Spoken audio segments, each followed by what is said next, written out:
झारखंड में कोरोना लगातार कमजोर होता जा रहा है। पिछले 24 घंटे में कोरोना के 1009 नए मामले सामने आए।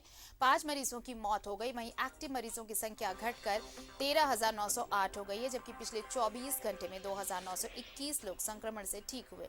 उधर राज्य में कोरोना से मरने वालों की संख्या बढ़कर 5,282 हो गई। स्वास्थ्य विभाग की ओर से जारी आंकड़ों के मुताबिक राजधानी रांची में 289, पूर्वी सिंहभूम में 107, गोड्डा में 180 लोग कोरोना संक्रमित मिले। ऐसे में 3 जनवरी के बाद आंशिक लॉकडाउन में राहत की उम्मीद बढ़ने लगी है। बताएं आपको कि 31 जनवरी के बाद आंशिक लॉकडाउन में राहत की उम्मीदें बढ़ने लगी हैं। कुछ दिन पहले झारखंड की स्कूली शिक्षा एवं साक्षरता विभाग के मंत्री जगन्नाथ महतो ने कहा कि 31 जनवरी 2022 के बाद राज्य के सभी स्कूल खुलवा दिए जाएंगे। वहीं पार्क जिम को भी सीमित उपस्थिति के साथ खोला जा सकता है। रात 8 बजे के बाद का आंशिक लॉकडाउन फिलहाल जारी रह सकता है। हालांकि स्कूलों के खोलने या किसी तरह की राहत को लेकर अंतिम फैसला मुख्यमंत्री की अध्यक्षता वाले राज्य आपदा प्रबंधन प्राधिकार की बैठक में लिया जाएगा। और हमारे साथ सहयोगी अजय लाल जुड़ रहे हैं, सीधे उनका रुख कर लेते हैं। अजय, देखिए, अब जिस तरह से कोरोना संक्रमण की रफ्तार घटी है, आंकड़े घटे हैं, तो अब ये उम्मीद भी की जा रही है कि 31 जनवरी के बाद जब आपदा प्राधिकरण की बैठक होगी तो ये जो पाबंदियां हैं सहूलियत के साथ, उन पाबंदियों में और सहूलियत बढ़ाई जाएगी, लोगों को थोड़ी और राहत दी जाएगी। देखिए आरती, ये संभावना अच्छी बात है, संभावना व्यक्त की जानी चाहिए। और खुशी की बात यह है, राहत की बात यह है कि झारखंड में थर्ड वेव यदि कथित तौर पे आया था तो उसकी रफ्तार थोड़ी कमती दिख रही है।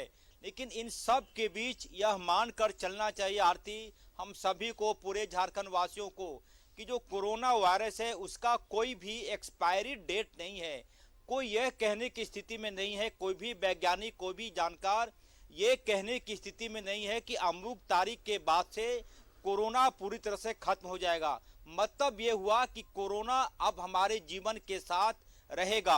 सावधानी बरतने पर इसकी रफ्तार कमेगी और हम लापरवाही बरतेंगे, इसका संक्रमण बढ़ेगा। अच्छी बात यह है कि राज्य सरकार के प्रयास और पूरे झारखंड के लोगों ने जो सहयोग दिखाया, उसकी वजह से कोरोना का संक्रमण तीसरे दौर में बहुत हद तक हम और आप नियंत्रण कर पाने में सक्षम रहे। मतलब यह है कि सावधानी बरतने की लगातार आवश्यकता है। ये कोई व्यक्ति ना समझे कि कोरोना पूरी तरह से खत्म हो गया है। और जैसा कि सूबे के शिक्षा मंत्री जगन्नाथ महतो ने बोकारो की एक सभा में कहा था कि 31 जनवरी के बाद स्कूलों को वो खुलवाएंगे। देखिए, मैट्रिक बोर्ड की परीक्षा सिर पर है। मुझे लगता है कि फरवरी या मार्च के प्रथम सप्ताह में जैक बोर्ड और सीबीएसई भी परीक्षा का आयोजन करेगा। जाहिर सी बात है, ऐसे छात्र छात्राएं जिनकी परीक्षा होनी है इंटर की या फिर 10th की, उनकी तैयारी नहीं हो पा रही है क्योंकि ऑफलाइन क्लासेज नहीं हो रहे हैं। आप लाख ऑनलाइन क्लास कर लें, ऑफलाइन की कोई भी वैकल्पिक तरीका आप नहीं याद कर सकते। तो ये उम्मीद जताई जा रही है कि 31 जनवरी के बाद से कम जो मैट्रिक और इंटर के परीक्षार्थी हैं, जो 10th बोर्ड और 12 बोर्ड के परीक्षार्थी हैं, उनके लिए ऑफलाइन क्लासेज की व्यवस्था सरकार करेगी, प्रशासन करेगा, इसकी संभावना व्यक्त की जा रही है। हालांकि आपने बिल्कुल सही कहा कि अंतिम फैसला मुख्यमंत्री के स्तर पर ली जाने वाली है, लेकिन संभावना व्यक्त की जा रही है कि थोड़ी राहत और चीज़ों में मिलेगी। हालांकि दफ्तर 50% के मैन पावर के साथ ही काम हो रहा है दफ्तरों में, सरकारी दफ्तरों में, तो हो सकता है कि उसकी संख्या थोड़ी बढ़े। लेकिन यह तय मानकर चलिए आरती कि जी। सावधानी लगातार जरूरी है। कोई यह ना समझे कि कोरोना की रफ्तार यदि थम गई है, कम हुआ है, तो कोरोना वायरस का खात्मा हो गया है। कोई इसका एक्सपायरी डेट मतलब नहीं अजय, है। अगर हमारे अगर जीवन के पाबंदियों में साथ से राहत चाहिए, अगर सहूलियतें और चाहिए, तो ये बहुत जरूरी है कि ये अगर संभव हो सका है तो सिर्फ इसलिए क्योंकि हमने लापरवाही छोड़ी है। हमने उन चीजों को फॉलो किया है, कोविड गाइडलाइंस को फॉलो किया, हमने प्रोटोकॉल फॉलो किया है। तो जरूरी है कि हम इस चीज में लापरवाही ना बरतें, तब जाकर और पाबंदियां हटाई जा सकेंगी और राहत हमें मिल सकेगी। ये बहुत जरूरी है अभी। बिल्कुल आरती, आप बिल्कुल सही फरमा रही हैं कि मैं बार बार कह रहा हूं कि कोई भी व्यक्ति, कोई भी जानकार, कोई भी वैज्ञानिक ये कह सकने की स्थिति में नहीं है कि कोरोना इस तारीख के बाद से इसकी एक्सपायरी डेट खत्म हो जाएगी।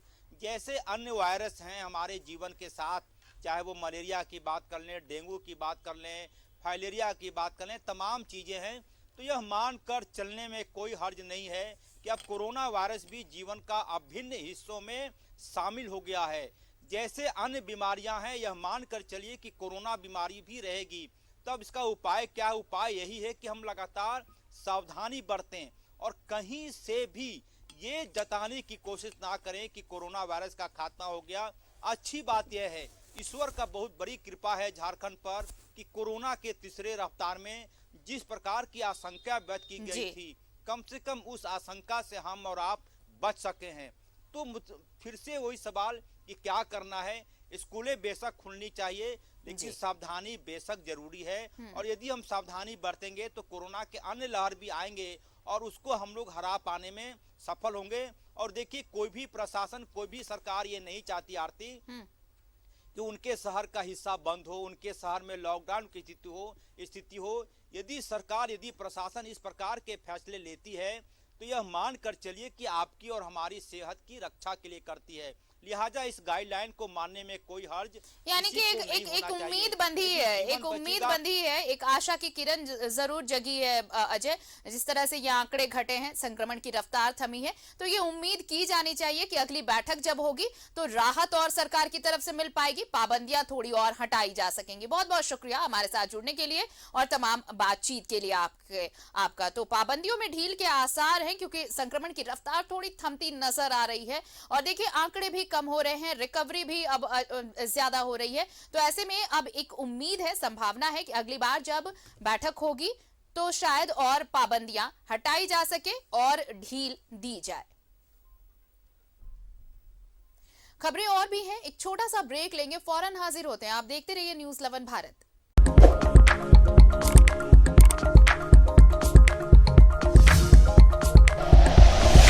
Like and share videos, subscribe करें हमारा चैनल और प्रेस करें बेल आइकॉन। न्यूज़ 11 भारत, सच है तो दिखेगा।